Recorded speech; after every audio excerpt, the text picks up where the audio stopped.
Hi, everyone.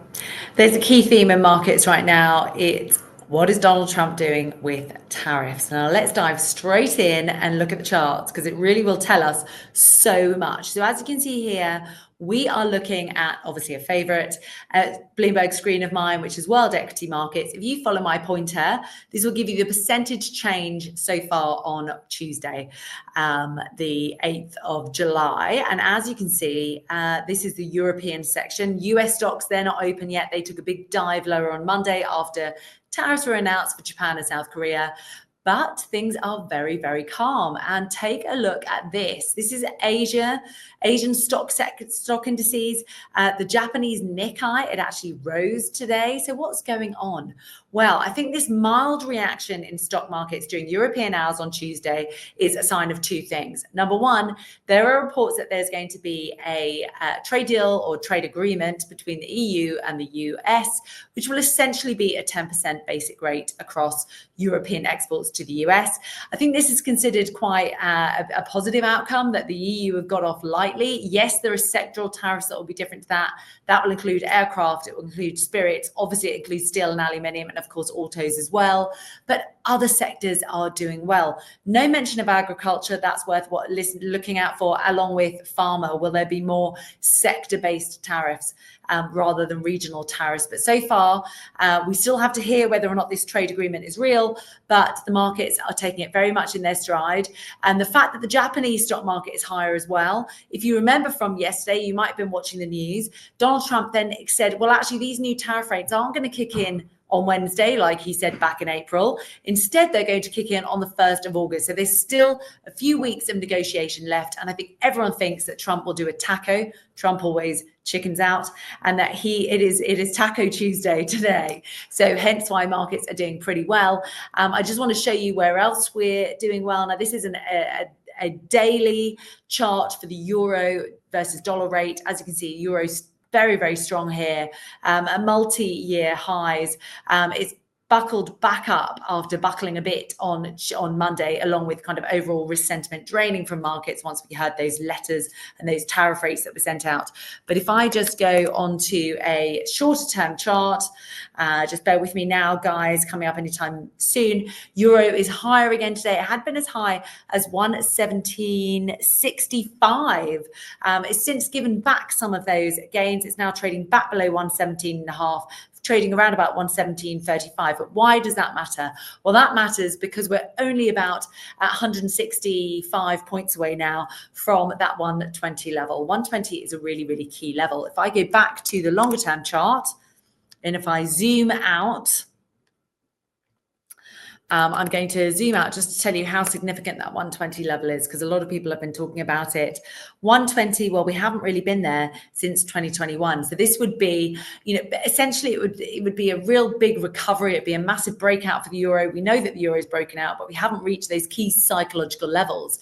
And when you're in a breakout period, particularly in the FX market, you need to reach these psychological levels. That kind of spurs on the next leg of the rally, or it really tells you where everything's going. As you can see, I'm a favorite person to be talking about, nothing good happens after below the 200-day moving average. Well, we're well above that now. That came in at 108. But just think about where we were not that long ago in the euro. In fact, I think I've probably zoomed out a little bit too much. Let me just go to a 5-year chart. And as you can see, not that long ago, we were talking about parity with euro dollar. Well, that seems like a very, very long time ago now. And that was only back in early March, late February. So we've really seen a turnaround.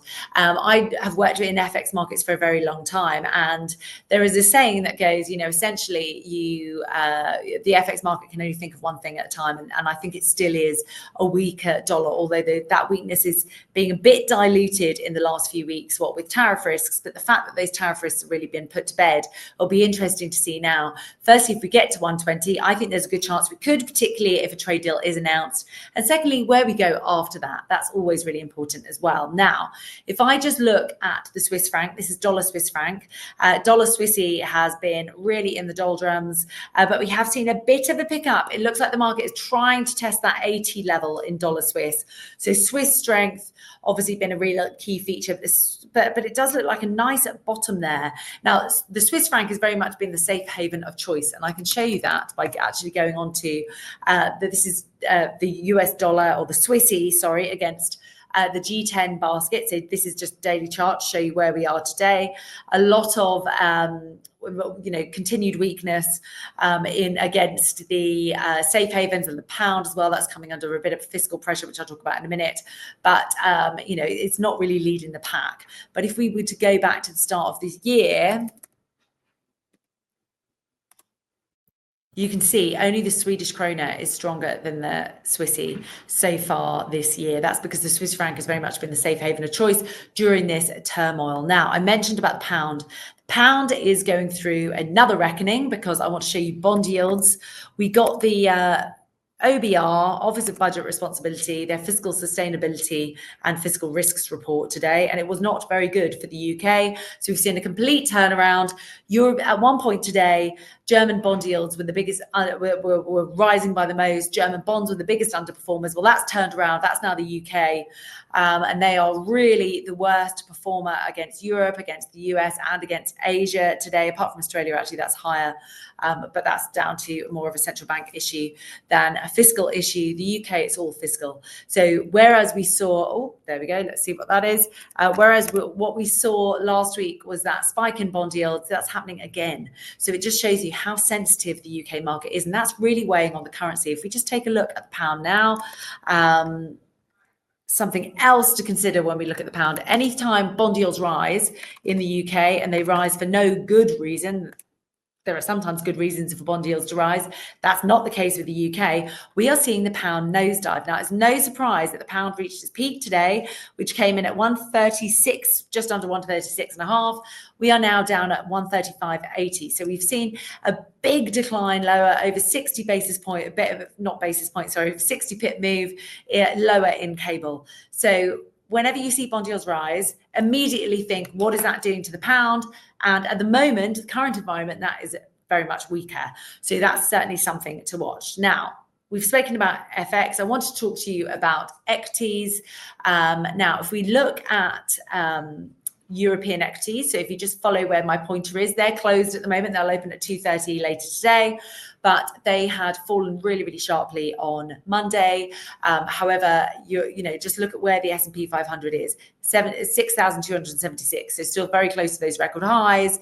But what we have seen in the last month or so is the SPW, so the equal weighted index, really outperform the market cap weighted index, which means that there were more the rise in US equities as we reached that record high last week was really driven by not just the tech sector, but it broadened out a little bit. So I think, stocks in Europe are holding their ground. The one thing I would point out is that futures are expected to open higher today. So despite all the headline risk and a bit of an unwind of last week's upside momentum, the ticker is really saying that things are okay. That yes, we've got this risk, but we're not going back to that sell-off that we saw in April. Stock market's fairly stable. As you can see, stocks quite stable as well in Europe. And that the next key event to watch is very much earnings season. So Trump left the door open to trade negotiations. Stocks, they're holding up for now. There's little to suggest really. If we only saw a less than 1% loss on the NASDAQ, the Dow Jones and the S&P 500 yesterday on the back of those worse than expected tariffs for Japan, that really suggests that we're in a completely new era for tariffs. We're not going back to that April sell-off. So that's something to watch out for. Yes, bond yields are higher. That's something to watch.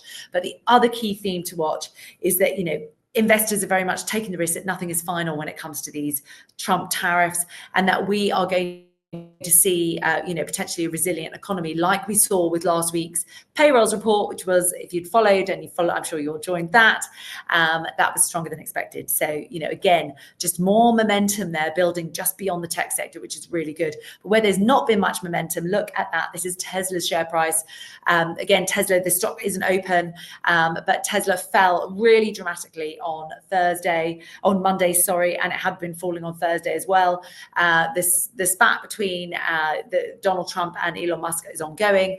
Elon Musk obviously announced a new political party. That's bad for two reasons. Number one, Trump will probably penalize him in some other way. Number two, it means that Elon Musk could potentially take his eye off the ball of Tesla. But we are below, definitely testing some of those moving averages. So we need to see where we go today. So we're currently below the 200-day moving average. Remember what I said, nothing good happens below the 200-day moving average. That is something to watch out for. So Tesla, very much in focus. And just last but not least, I wanted to tell you a bit about what energy markets are doing. I know some of you absolutely love the energy market. The fact that we're down $13 in the gold price also tells you what the market mood is. It's certainly not been, the uptrends that we've seen in stocks and risk sentiment have not been knocked off course by what's been going on with Trump and his tariffs. Also, oil. If we look at Brent crude oil, so just follow my pointer there, currently down just a notch, about 0.3%, but it does seem like we're really unwilling to break back above that $70 a barrel level, even though we might have some better news on tariffs. So guys, thanks so much for joining. Obviously we do appreciate it. There's lots going on in financial markets, and we hope that you can join us for the next one. Thank you.